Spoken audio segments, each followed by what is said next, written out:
Town Council debates begin tonight. The Hyannis Water Board doesn't want NSTAR to spray herbicides, and bridge work will begin tomorrow on the Sagamore Bridge. These stories on this episode of Barnstable Today. It's Monday, October 21st, 2013. I'm Sarah Mantle.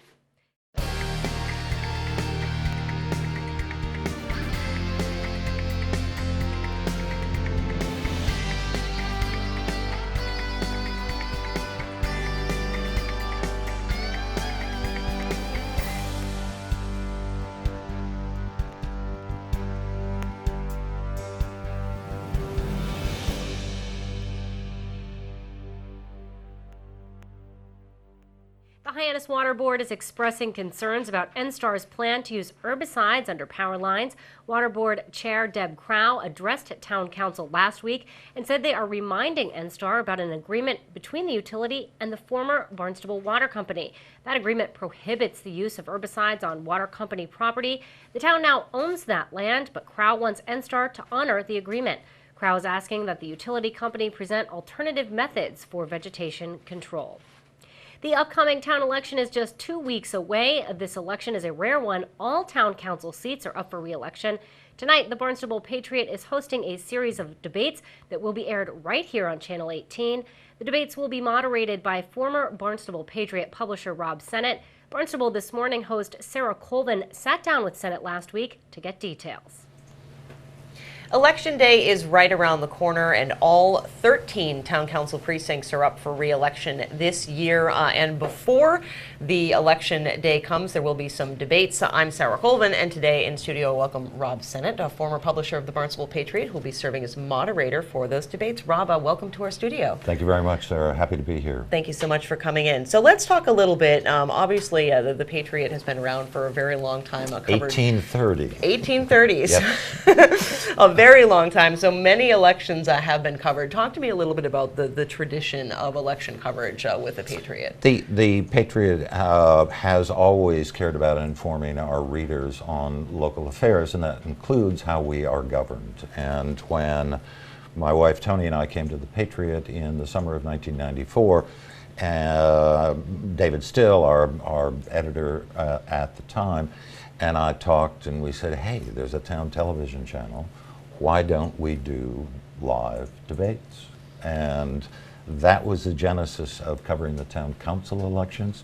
And then we went a little bit further when there were ballot questions that affected the whole Cape. And at that point, we used Terry Duenas in what is now Cape Media Center to talk on the land bank and other issues which affect our entire region. And at the Patriot, we always do profiles.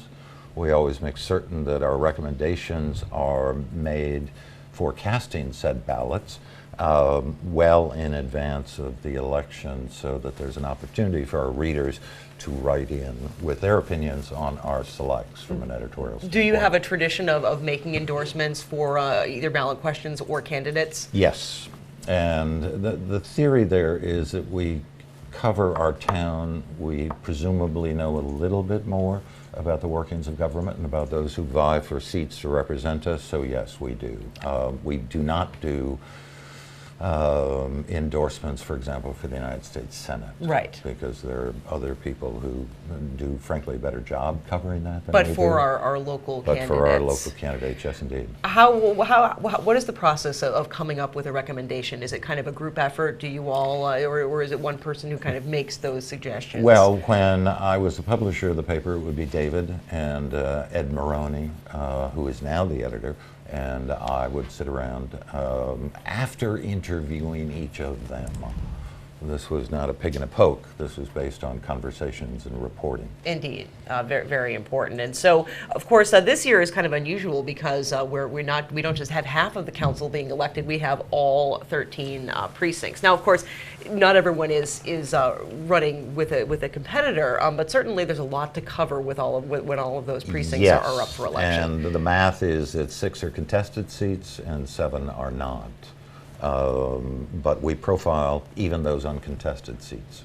Absolutely, because I think it's important, especially as many of them are new faces. You want to know who's going to be representing your precinct. Precisely.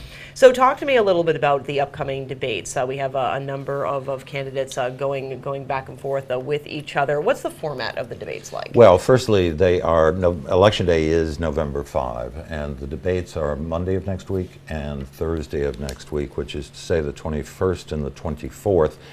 We'll start out with Precinct 11 on Monday night with June Daly and Phil Wallace, followed, each by the way has an hour, Sarah, followed by Tom Rugo versus Eric Steinhilber, and then Deb Converse and Will Crocker will round out that evening. On Thursday, we had invited both Jim Crocker and Antonia Blanca, but she declined our invitation, so we may sneak in some information during that first hour on the ballot question of Pilgrim nuclear facility and whether or not it should be closed. And then Don Blind and John Norman, that's Precinct 9, followed by Jim Tinsley and Tim Fiera at 8 o'clock. Exactly. And do you stick with those starting times? Because I would assume that perhaps some people don't want to watch every single debate. They just want to watch the candidates that are in their precinct. So they could tune in at 7 or 8 o'clock, and the debate will begin at that time. We try to stay tight to our particular deadlines. And the formats, I host. We have a 3-minute opening statement from each of the candidates. We have a panel of 2 of the Patriot. One is one of our reporters, Sarah, and then another who is Ed Maroney, our editor. And it's a Q&A back and forth to each of the candidates. And then we have an opportunity toward the end for each candidate being given the option of asking a direct question of his or her opponent. And that can produce some fireworks, if you will. Absolutely. And then a closing statement, and that's 2 minutes apiece. Now, do you have a set series of questions that you ask each candidate, or are the questions kind of tailored to the issues in their particular precincts? Oh, very much townwide and precinct involved, because it is a delicate balance, because we are a unit, a town, but we are village-based, and in this case, precinct-based. And there are issues that might affect West Barnstable that have nothing to do with Cotuit. Exactly. For example. So the questions are really done by both our editorial people. Indeed, and it's certainly important to find out where people stand on that, but also see how well they'll work with the rest of the council, as well as deal with issues that are town-wide. Yeah, and I think what television does, as you well know, is give an opportunity for body language.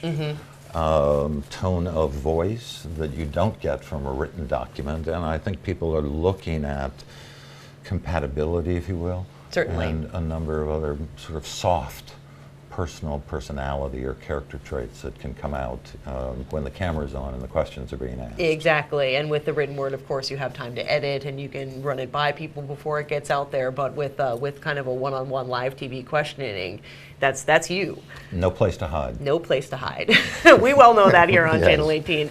So, Rob, what else about the debates can you tell us? I'm sure this is. Can people come and watch this in person as well as tuning in on Channel 18? Yes, they are filmed upstairs in the town council chambers. Adequate seating. There's always an admonition that no cheering or harassing of candidates. No heckling. No heckling. Is permitted, but yes, and we encourage that, and frankly most of the candidates bring close friends, family members, that sort of thing. Absolutely, and so that's taking place next week on Monday and Thursday, the 21st and the 24th, starting at 7 o'clock, or 6 o'clock rather. 6 o'clock. Very nice. Well, Rob, thank you so much for coming by and talking to us, and we will look forward to hearing from our all pleasure, of our and thanks very much for this opportunity and for carrying the debates next week. Thank you very much. Rob Sennett, former publisher of the Barnstable Patriot, will be moderating the debates held at Town Hall next Monday and Thursday, starting at 6 p.m. I'm Sarah Colvin. And again, the first debate will be held tonight at 6 p.m. in the Town Hall hearing room.